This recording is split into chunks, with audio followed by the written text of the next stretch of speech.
Hi, welcome to the Chad Bozarth Show. Thanks for listening.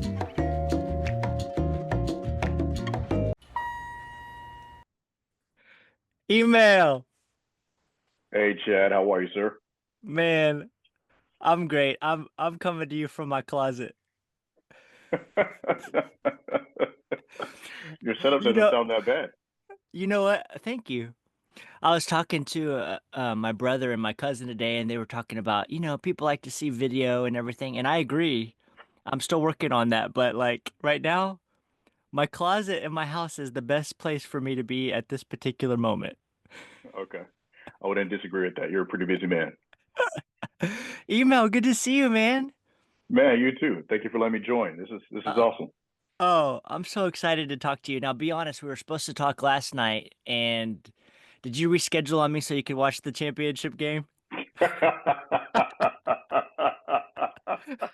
That's okay.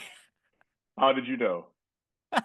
Well, I didn't, but I'm glad you did because I had forgotten that it was on, and so then I got to watch it, so it actually worked out perfect. Yeah, it did. It did. Like literally, That when you set it up, I was like, okay. And then we are driving in from over the weekend, and we watched the game on was it Saturday night? Yeah, Saturday night. And then we were driving in Sunday, and I'm like, oh my gosh, the championship game's on Monday. I wonder if Chad has any additional availability. Oh man, that ending was brutal. Yeah. Did you get a chance to watch it? Yeah, I watched it. That's awesome. What do you think? Well, it was painful. It gave me a flashback to my last game when we were playing in the second round of the playoffs, and we were down by 3 points with 6 seconds left to go. And Bo passed me the ball in the corner, and I got the last shot, and it went in and came out. And anyway, shout out to Coach Leith because I I my last interview I did, I had a little anecdote about a game, Okay. and Coach Leith was listening, which Oh, yeah. Anyway, so shout out okay. to him. But Shout out to another mutual friend of ours who always throws a stray at you about missing that shot, Mr. J.K. Bilton. oh yeah, Yeah. not just him, man. Anyway, it's okay. Email. I'm so glad to talk to you. So, how in the world did you get the name Email? Because I know you have like a birth name that's on your birth certificate, but I can't even Correct. comprehend that. I always call you Email. So the story might age us a little bit since you and I are peers. So this had to be like, I don't know, early 1995, 1996. And I believe I was in seventh grade, maybe seventh or eighth grade, something like that. And my football coach at the time, playing flag football, put me as a position as a wide receiver. So we're running routes during practice. And I ran a route and I caught the pass and I came back to the huddle. He said, "Okay, run this play X Y Z." Ran it again, caught the pass, came real quick to the huddle. Did a third time, and he's like, "Man, you're really fast. You're like email, like so fast like email." And I'm like, "Okay." And everybody else in the huddle was started laughing. They started making fun of me. Ha ha ha ha ha. That's a lame nickname. Ha ha. Email, email, email. Anyways, it became a cute thing because what happened is all my friends were making fun of me like the first few days. And then whenever in class, teachers would pick up on it and like, oh, that's really cute. So then it just picked up throughout high school. And then obviously, as you know, other friends introduced me as email versus my birth name and it just picked up from there. So what's kind of funny is when I got into my professional career, which was broadcasting, I used that stage name as a radio DJ. And I had one of my friends who attended DVU at the time. He called in and he always been listening to my show. And he found out, I don't know who, but he found out what my birth name was. And he's like, Email, is that your name? I said, well, it's my nickname. He's like, I just found out what your real name is. And I can't believe it. I feel like I've been deceived this entire time. And I'm like, dude, chill. No, Some people okay. take it really serious. But so see, that's awesome that a stage name was kind of bestowed upon you because do you ever think about that? Like with these famous actors, like Tom Cruise, or I can't think of anyone else off the top of my head, but like they have the stage name Jamie Foxx. Jamie Foxx, and they've had a stage name forever, but it's like how it kind of takes guts to take on a stage name at an early stage. I don't know. Uh, Did you know about Jamie Foxx? no, but he was born in Terrell, Texas, right? Yeah. Do you know his real name? I forgot. Eric Bishop. I knew that. Yeah. Yeah. Yeah. So he's talked about it in interviews and stuff like that. And anyways, the backstory is he was when he was starting as a comedian. Um, I'm paraphrasing here. When he would go out for shows, he would be competing with other male comedians. So in order for him to stand out, because he would compete against these comedians and he wouldn't really get a chance, he actually chose a unisex name. And he said when he would go to these shows, he would find out that people would think the word Jamie was a female. So then they would stay for a show because they wanted to find out, hey, who's this female comedian? He would come up on stage and it's a male dude, and he would just hit everybody on their jokes, and it became so funny, and he just picked it up. So instead of just using his real name, he decided he was just going to use Jamie Foxx, and that's how it happened. Oh, that's funny. Yeah, it's crazy. Well, I mean, technically speaking, email is kind of unisex as well. I mean, I guess. But I've always identified it with you, so I can't. Oh, that's a dumb Yeah, joke. man. Man, how did you get into DJing? DJing. Uh, DJing. Um, honestly, it's been something that I've always wanted to go into the career that is of broadcasting. My end goal was to work for ESPN at one point, Mm, and obviously I didn't hit that goal, but I knew that if I got into broadcasting, that would be something I wanted to do. So the genesis of it was I've always been a big proponent of how impactful a message could be. mm, So this had to be maybe my eighth grade year, ninth grade year, and I was DJing parties and doing like these stage shows for people and stuff like that. And a lot of it was just like DJing CDs and music. And a mutual event that you and I have attended before. I don't know if you still did at that time, but it was a summer camp called YFN. And I was one of their stage DJs whenever the kids would come in to register for their summer camp. So the kids would load off the bus, they would walk into this building, and once they walked into this building, there was this huge gymnasium on this campus of called Christ for Nations. And when they walked in, when I attended the first time, it was dead silent. And the kids have to come in. There was a game set up, but there was no music taking place. So I oh, reached out wow. to one of the campus directors and I said, like, man, we need to live this up a little bit. Eager ninth grader, not really thinking everything. I'm just like, this is not really meeting us. So he's like, hey, whatever you think would work, do it. So I say, I'm going to bring in some speakers, some CD players, and I just want to set up sort of like this DJ booth. He let me do it, and the rest was history. So that first week I came in, I spun CDs anywhere from like hip hop songs to rock songs, um, anything you get from Thousand Foot Crutch to Lecrae. And then I did it the first year, then the second year, then the third year, and then just picked up after that.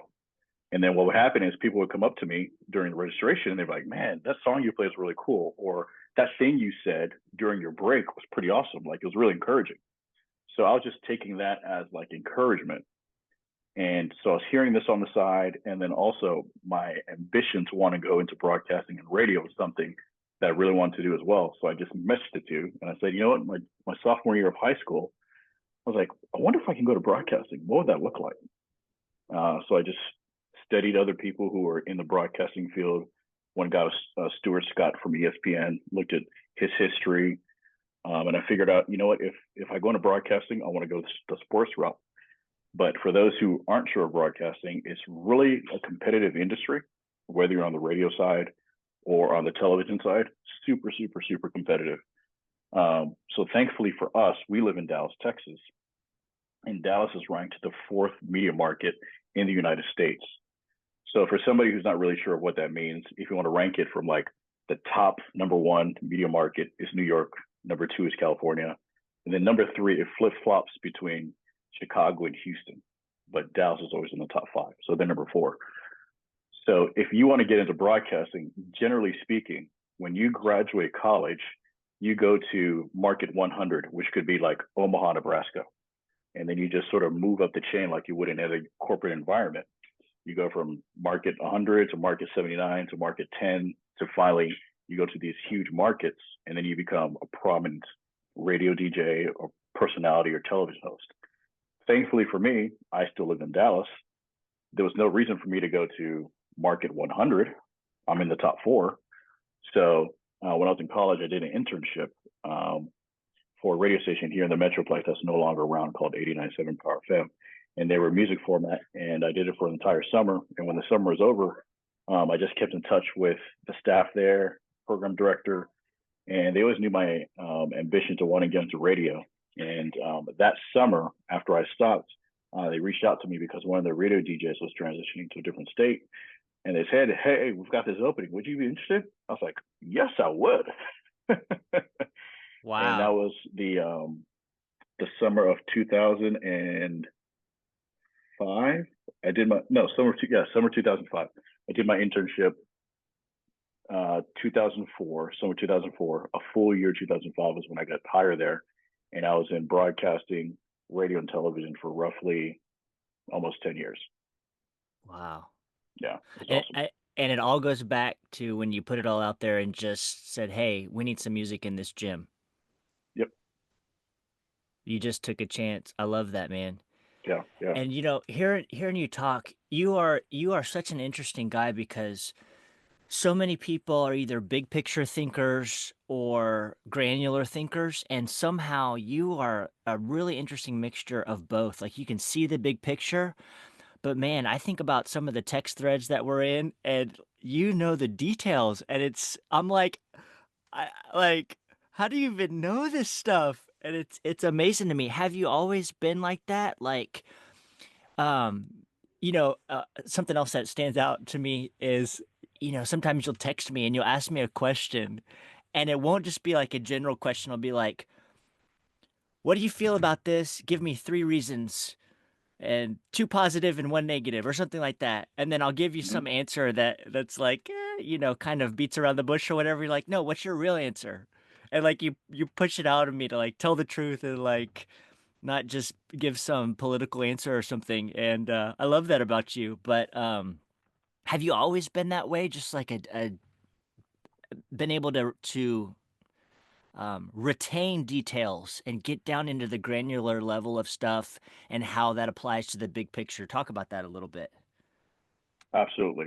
So for one, I've always just been a curious person, and I think some of that is just my natural aptitudes, but I also think it's the environment that my parents developed for us and my brother. Um, for context, my dad has two bachelor's degrees, a master's degree, and a doctorate degree. So he's Wow. always been like this learner. My mom also has her bachelor's degree as well. So does my brother, and then my extended family are either in medicine, education, engineering, something with either an advanced degree. So naturally, the environment has always been like learn, learn, learn, learn, learn, learn, learn. And I think that was indirect because I didn't realize that like that learning one was good, but then two, I didn't know that my parents were cultivating that. So I've always been a big person of asking questions, and obviously you've been aware of that as well. And then two, there's just been things in my life that I didn't realize naturally I did that others didn't. So for Mm, example, you made points along the lines of me seeing things with foresight and forward thinking. There would be times where even when I was in college, I could be able to tell the step three, four, and five before somebody even saw it.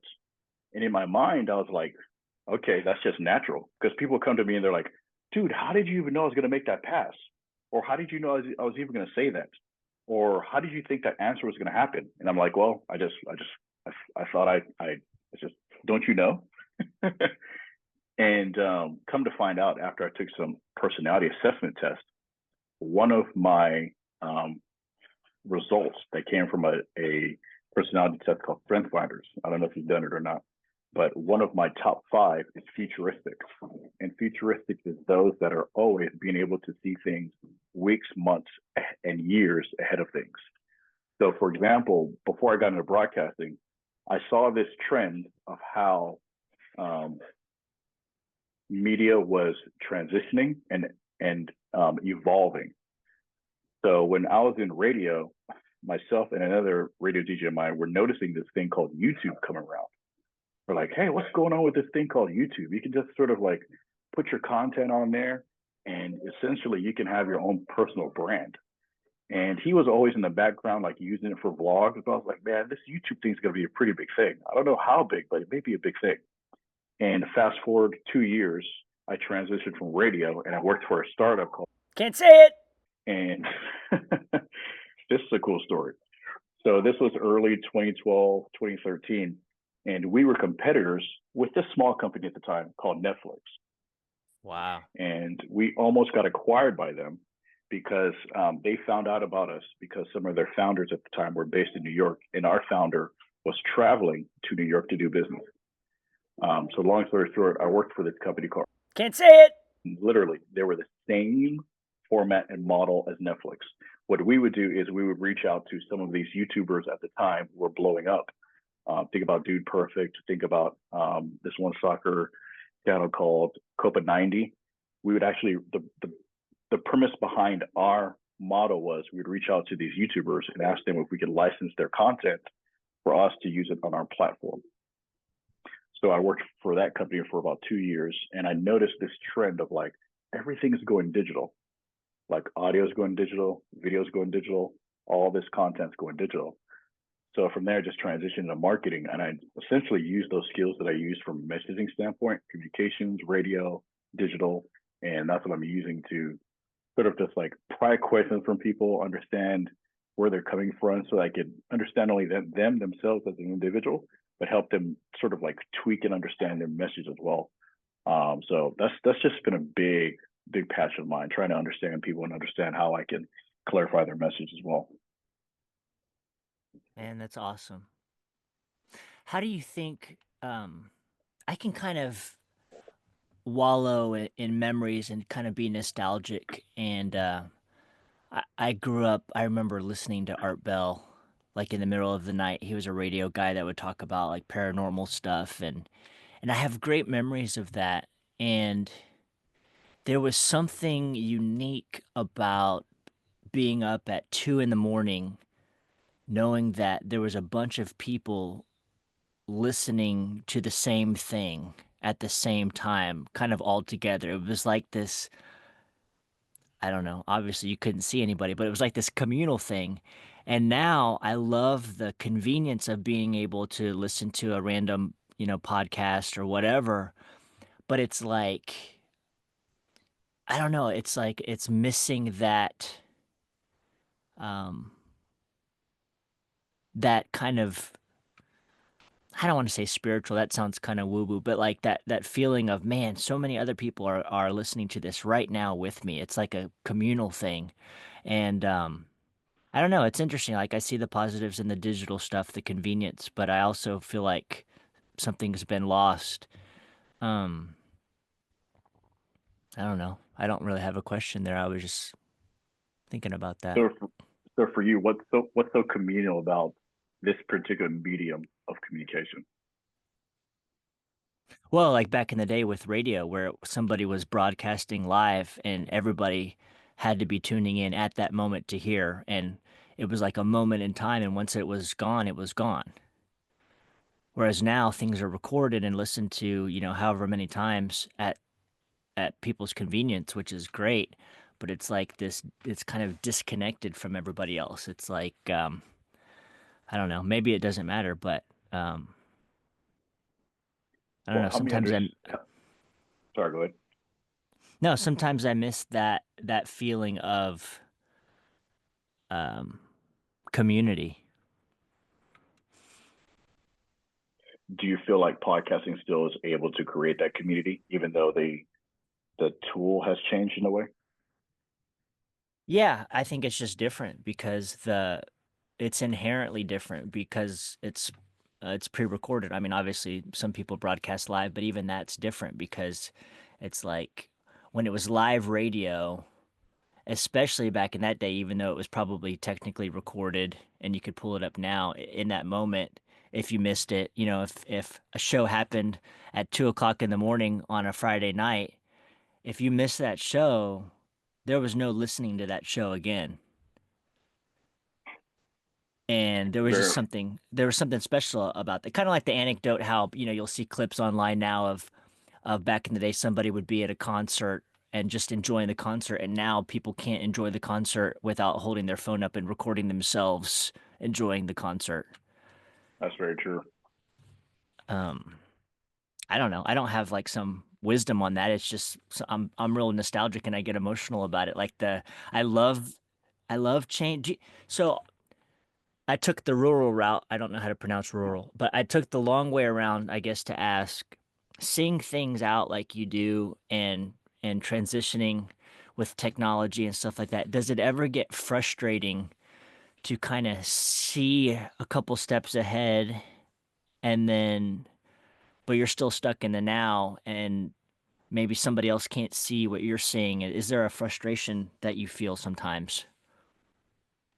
Um, I guess let's expound on the frustration. What do you mean specifically with me, or just watching people struggle in their current craft?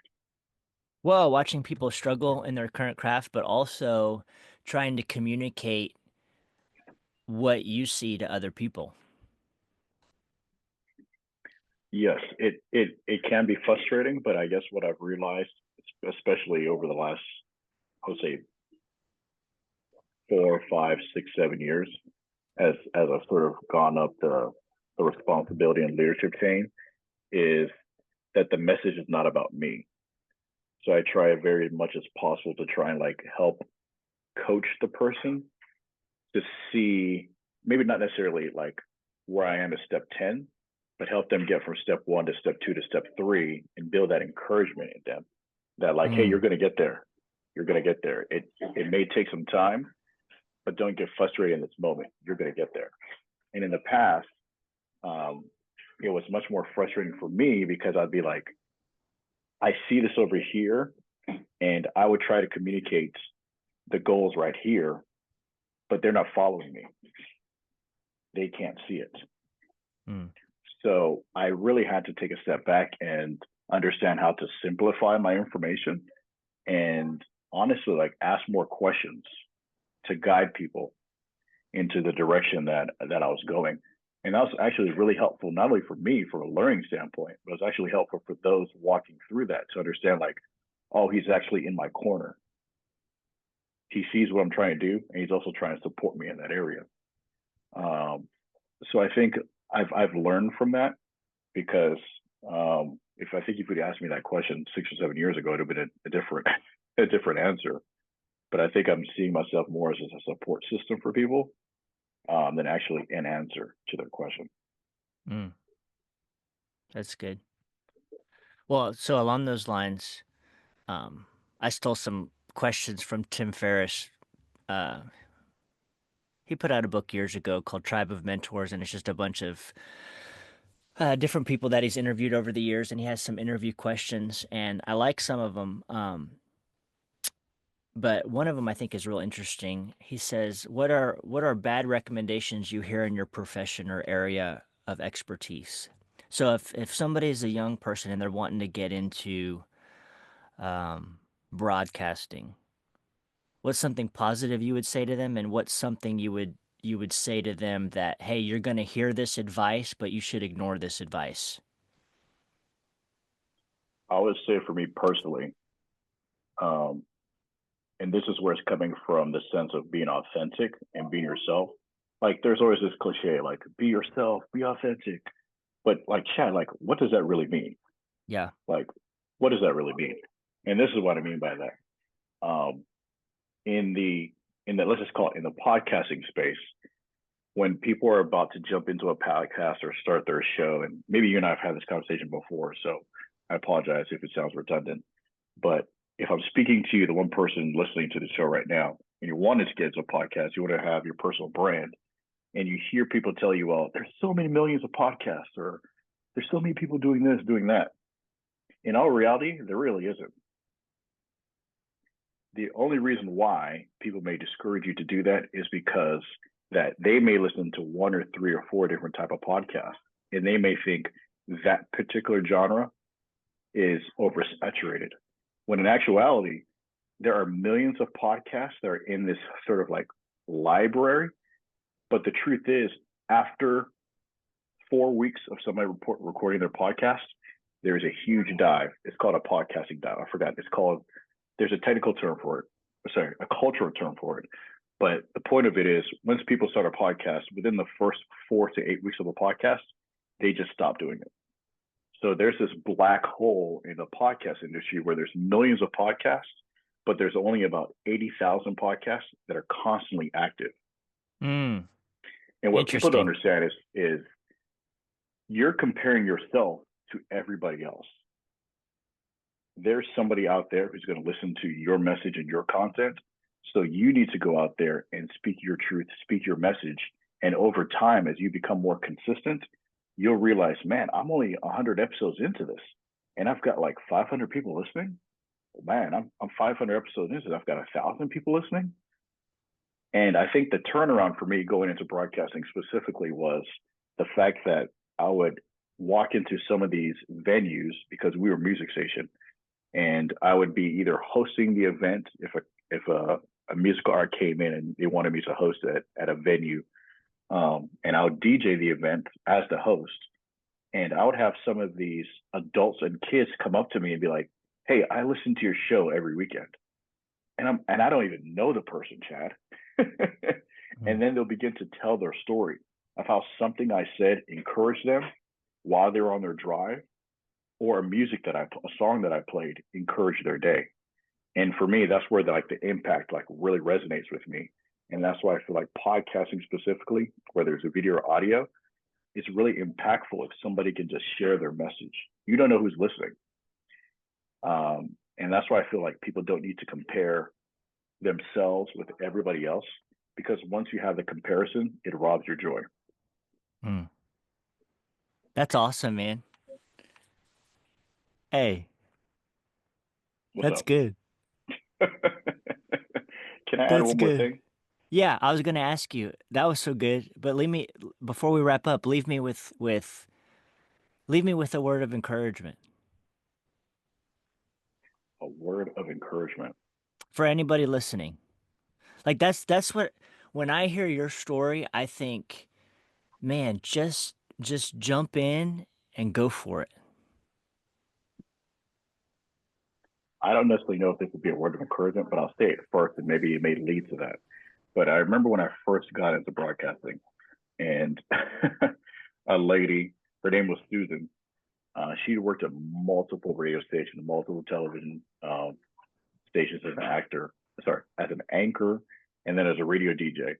And there's something she told me. Well, there are two things, but one thing that she told me that I'll always remember is she said, as soon as you open that mic, you've got to realize you're not speaking to thousands of people. Picture yourself speaking to one person. And when she said that to me, talk about pressure off of my shoulders.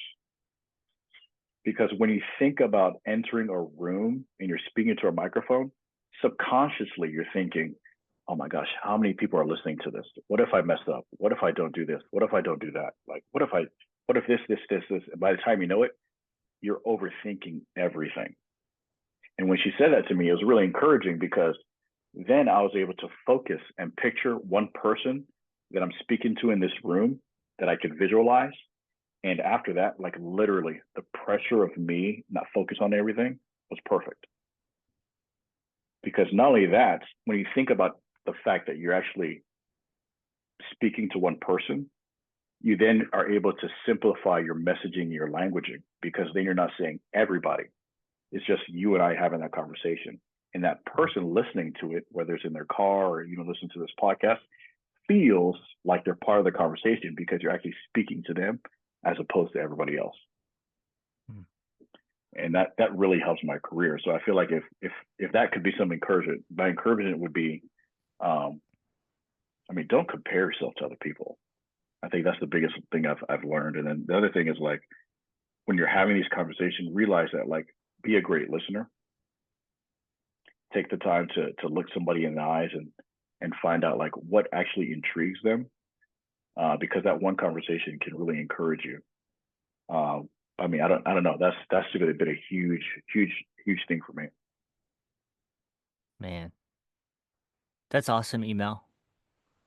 Hey, man, I got to have you on again. Absolutely.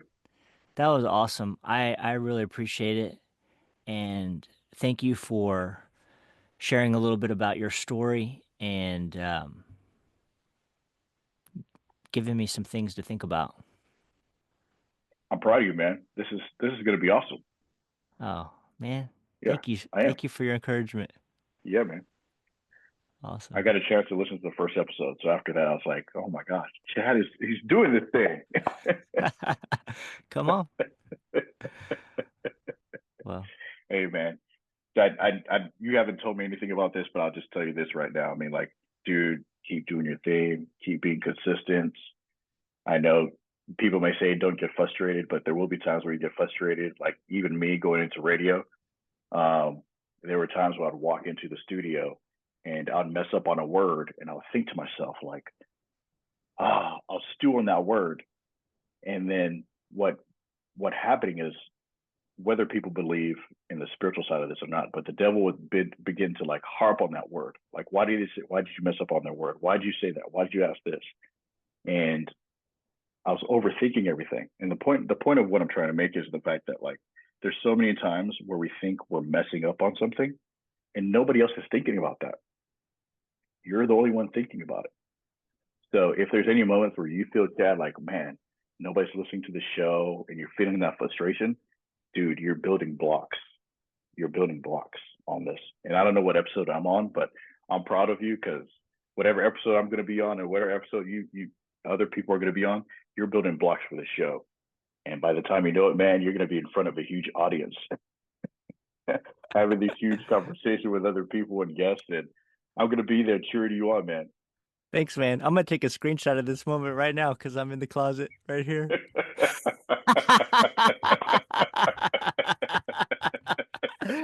Ah, Yeah, dude, that's good. you got a bunch of people in your corner. I'm definitely one of them. And man, if there's any way I can help you, you know where to reach me. Thanks, man. I'm thankful for you. Yeah, All right. Well, I really appreciate the conversation, and let's do it again soon. yeah, man. All right, thanks, Chad. Thanks, man. All right.